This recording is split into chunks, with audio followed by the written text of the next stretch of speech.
Get up on this. I'm sorry. You don't get to drink Red Bull anymore because you're doing the fool.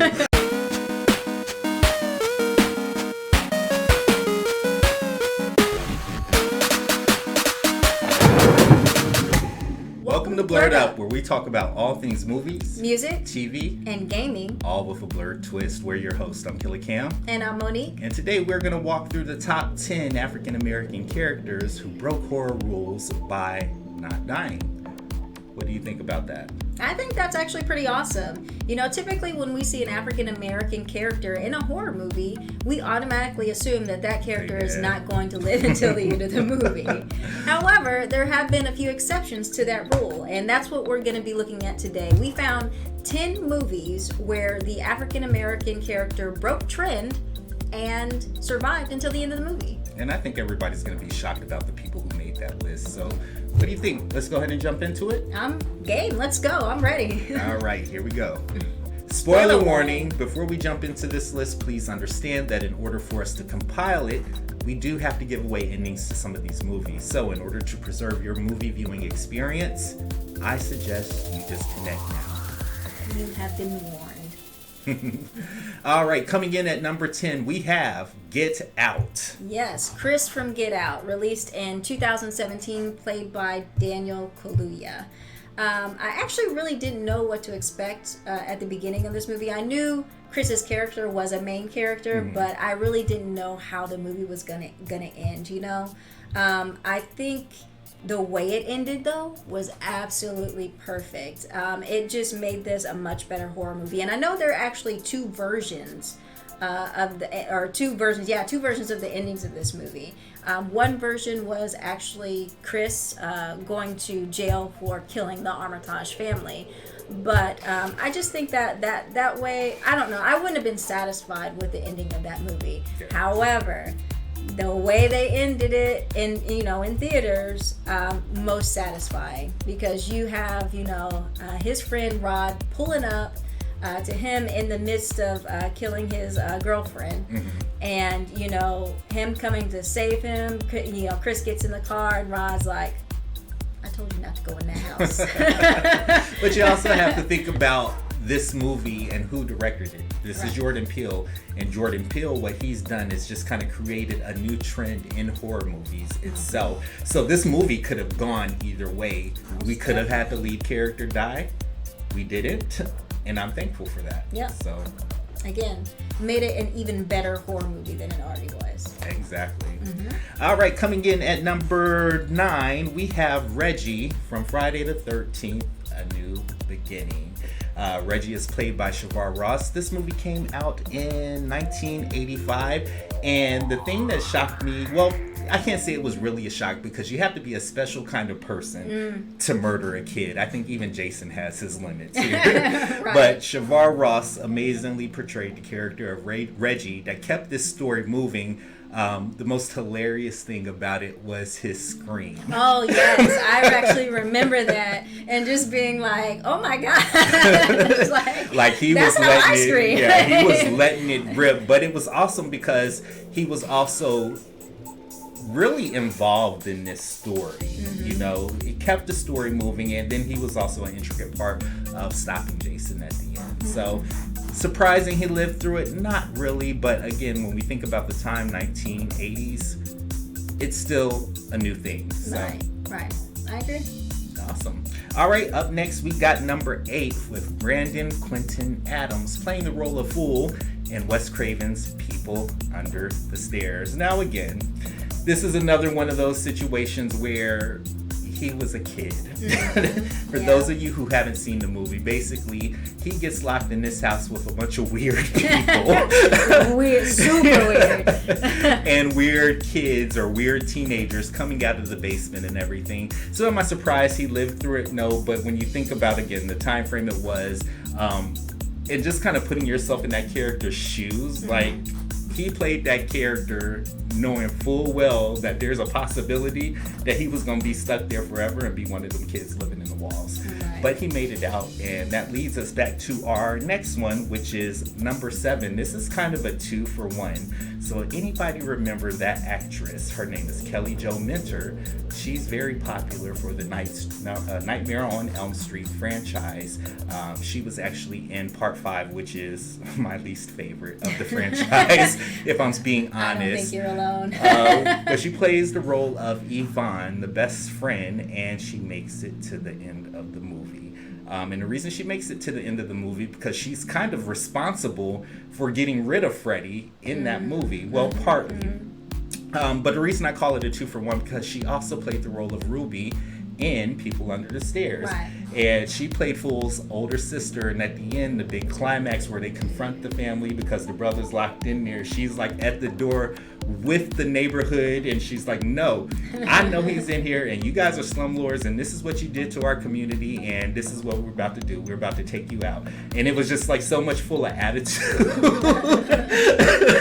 It was so full of attitude. Her as an actress is amazing, but I wonder if she understands the impact of those characters that she played, Yvonne and Ruby, what that had in horror. I'm pretty sure she does, because considering the time period that they were in, again, today, not a lot of African American characters survived to the end of the movie, but really back then, I don't think any at all survived. So. And when you think about the franchise as a whole, she should have died. Right.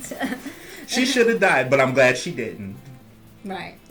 All right. So up next on our list, we have... Number 6, Eddie in House on Haunted Hill, played by Taye Diggs. Now for this one, at the very beginning of this movie, when I saw all the other characters that were in this movie, I was like, oh... You gonna die. Most definitely. I was waiting on it in this movie. But pleasantly surprised by the end of the movie. They did fake us out a little bit though. They made it seem like he wasn't going to live into the end of the movie. But when he actually made it through, I think they went through like a window of the crazy house or whatever, sanitarium I think it's called.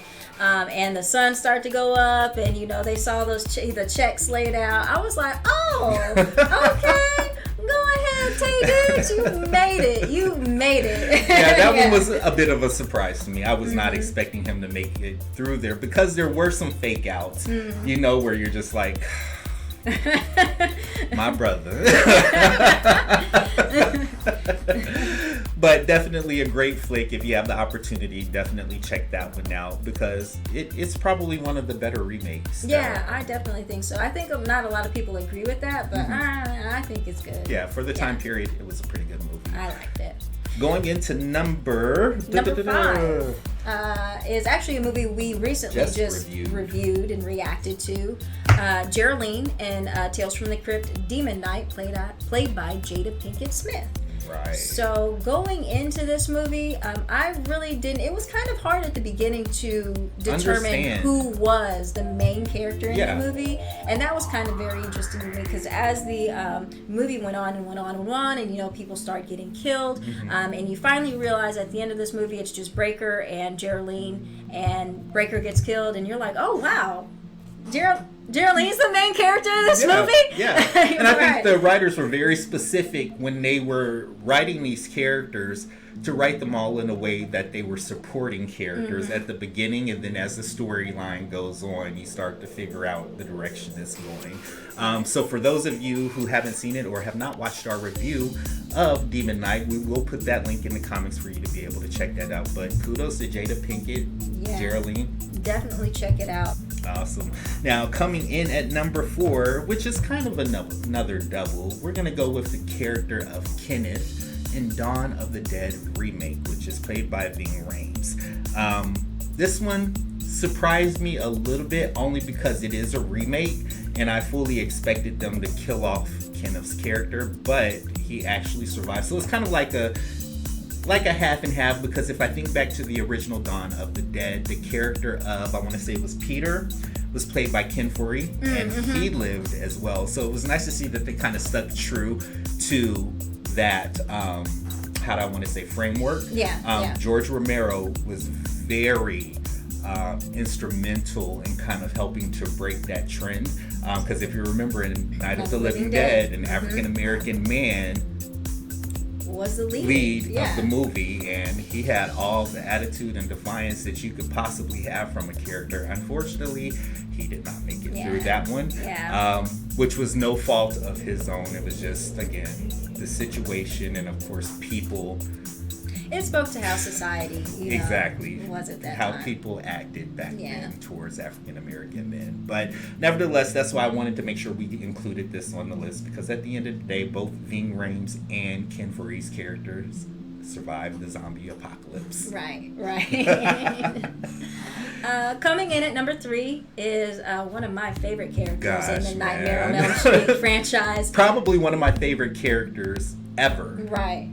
Kincaid in Nightmare on Elm Street 3, the best probably Nightmare on Elm Street movie. No, the best. No, debatable. Dream Warrior, basically. Nightmare on Elm Street 3, Dream Warrior. Kincaid played by Ken Sagos. I was definitely surprised by this one too, Because again, you got a very outspoken black character, and you're watching this movie, and again, think about the franchise. This is Nightmare on Elm Street. Usually, only one person makes it through, and it's not a black man. Right. However, the way this character was written, I thought was very true to the time. Just because there were certain points of the movie where they were trying to make him do stuff. He was like, I ain't doing it. I ain't doing this again. Nobody gonna put me to sleep. So that to me was enjoyable. But the fact that he made it out through this movie, again, another character that helped save the day, helped stop Freddy, was a huge deal. With that being said, they quickly rectified their mistake in Nightmare on Elm Street Part 4, where unfortunately Mr. Sagos' character is killed off. Put it this way, we were watching Never Sleep Again, the documentary where it kind of goes movie through movie. The actor himself said that he was shocked how quickly he was killed off in this movie, and told his friends and family, the people who were coming to support him to watch this movie, to... Hey, come in, sit down, don't go to the restroom, don't get no candy, don't get no popcorn, no nothing. You come in, sit down, or you're going to miss me. Exactly. And that's definitely how Nightmare on Elm Street 4 was. If you would have did anything else at the beginning of that movie, you would have missed his character in this whole entire movie. Definitely, something that hurt me a little bit when I saw it, but at least he had Dream Warriors. Yeah, I think they tried to make up for it with Yvonne. True. Coming in at number 2, we have Childs in one of probably my favorite horror movie of all time, The Thing. Definitely my top 5. Yep, released in 1982, and Childs was played by Keith David. Definitely a great performance by Keith David in this movie, and initially when I saw him I had my doubts in terms of whether he would not live into the end of the movie, but he actually did, surprisingly. Well, I guess this is kind of debatable. Yeah, at the end of the day, so here's the thing about The Thing. Childs actually is not around for a lot of the climax of the movie. He just pops up in the end, leaving the viewer to wonder, okay, is that the real Childs or is he a replica? Right. And I think that's how John Carpenter wanted it to be at the end. He wanted the audience to be confused as to if Kurt Russell or Keith David was the Thing. He wanted, that paranoia to sink in again. I think a lot of audience members, though, when they saw it, they noticed where a part where they showed Keith David, and you could see Kurt Russell, breathing in the cold air. You can see his breath, but you couldn't see Keith David. So a lot of audience members kind of thought and sort that, Keith David's character was actually the Thing at the end of the movie. But I think John Carpenter came out not too long ago and was like, well, that wasn't meant to be like that. It's still supposed to be like, the paranoid situation where, Kurt Russell and Keith David didn't know if they could trust each other. So I say he lived. All right, now before we go into our number 1 slide, we have some honorable mentions we'd like to play. or at least show some love to, because while we were putting this list together, we noticed a very interesting trend. Did we not? Yes, very interesting. So basically, these honorable mentions are dedicated to hip hop and R&B stars in horror movies. So basically, while we were building this list, we noticed there are a lot of hip hop and R&B stars, maybe of the 90s, early 2000s, that were in horror movies and lived to the end. So we don't know if it was something in their contracts where they, if they were going to be in this movie, they had to live until the end. But we just wanted to shout out some of those movies that we found, just to say, hey, this counts too. Yeah. Basically, they did it for the culture. Right. right. So the first honorable mention we want to mention is Brandy. It was Carla. Basically, her character's name was Carla. Mm-hmm. And I Still Know What You Did Last Summer. Brandy played that character of Carla. I don't think she was supposed to live until the end of this movie. There was plenty of chances in this movie where she, fell on some glass and went through the glass. Like, there was plenty of chances in this movie where I think she was supposed to die. When you think of the original, the only two survivors were Ray and Julie. Mm-hmm, mm-hmm. At the end of this movie, it was Ray, Julie, and then here come Carla popping her happy ass up. Talk about here Right. I'm made of steel, girl. Right. I was glad to see her. However, I was like, wait a minute. You was not supposed to be here. But going into that, though, the next one that I remember was LL Cool J, who, again, I like these doubles because he was in Deep Blue Sea, played Preacher. He was also the security guard in Halloween. Was it Halloween H2O? Yes, Ronnie, I think his character's name was. He survived both movies. Again, leading me to suspect, was this in his contract that he cannot die in these movies? Because again, he survived both of them. And technically, he probably should have been dead in both of them. Right. Especially in Halloween H2O. He was just a security guard. Usually, in a Halloween movie, if you're a security guard, you're dead. You're dead. Right? But there's another one, though, also another Halloween movie where yes, another Busta Rhymes, Halloween Resurrection, where he plays a character named Freddy, and he's supposed to be the I guess leader of this whole a producer or something? Producer of this web reality series show that everybody's supposed to be on. This is the I'm sorry, not everybody probably feels this way, but when I saw Busta Rhymes on TV or on the screen kung fuing Michael Myers, I was like, yo, I'm done with Halloween. This is it. This is the end of Halloween. I'm done with this franchise. That was definitely my least favorite in the franchise. Bringing it up to our next movie, Ice Cube as the character Danny in My Anaconda. No. Ice Cube makes it to the end of Anaconda, which again, I was cameraman. Shocked. He is a cameraman in a movie about a big old snake. You mean the snake's out here this big? You're not supposed to make it to the end, man. He was not supposed to make it, but that definitely leads us up to the next honorable mention, which is probably one of my favorites. Rod Digger as Maggie in 13 Ghosts. Now, let me tell y'all something. This was a great role for her because I don't think she's ever been in any other movies. It was kind of during that time in the 2000s where they were trying to incorporate more of the urban culture into these movies. But she played the babysitter or the nanny, I guess you would say, to this family. And she was lovable. She was lovable in this role, but boy, when the shit hit the fan, she was ready to be out. Right. And what's interesting about this was she actually saves the day. Yes. She comes in and they're playing the incantations over the speakers, and she's just trying to break anything and everything to get remix the whole track or whatever, which throws the ritual out of balance in essence, stopping Evil Cyrus's plan to raise the dead or whatever it was. But And not only, I'm sorry, Yeah. but not only do I love that she lived until the end of this movie, I love that she got the last word in this movie, because the last words in this movie is her just saying, you know what, that's it, I'm done, I quit, I'm not y'all's nanny no more, I want to get the heck out of here. That was so awesome, man. And that was, again, that was probably one of my favorites to watch. Not just for the effects, but Rah Digga definitely added character to this movie, a relatable character to this movie. Right.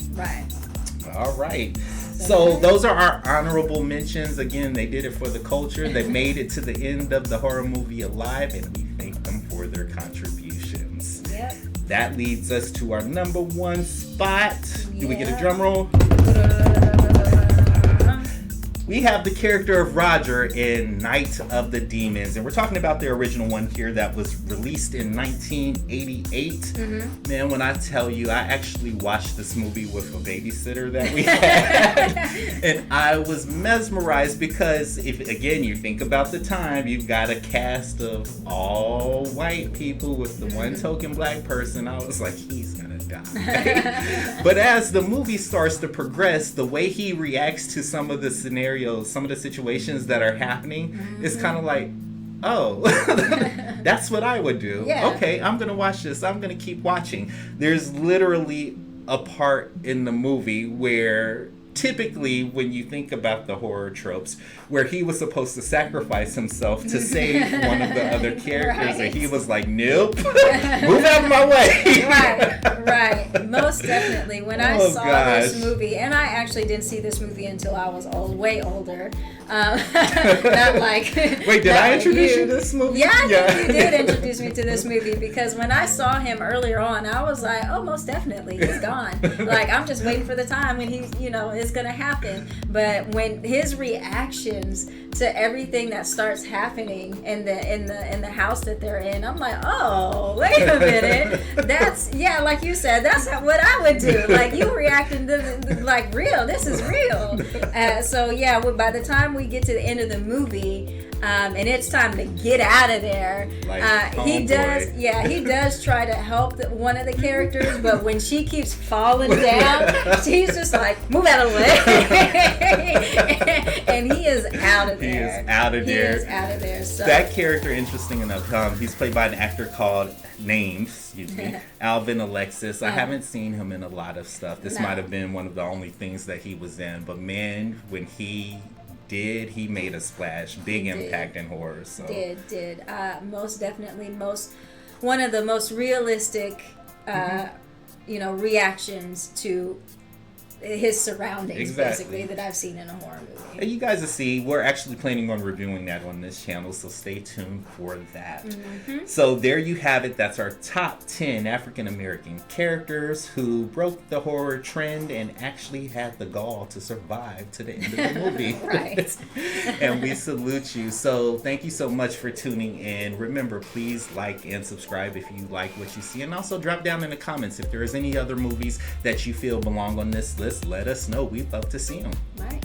All right. That's it for us today. Again, I'm Kilar Cam. And I'm Monique. And we thank you for watching. See you in the next one.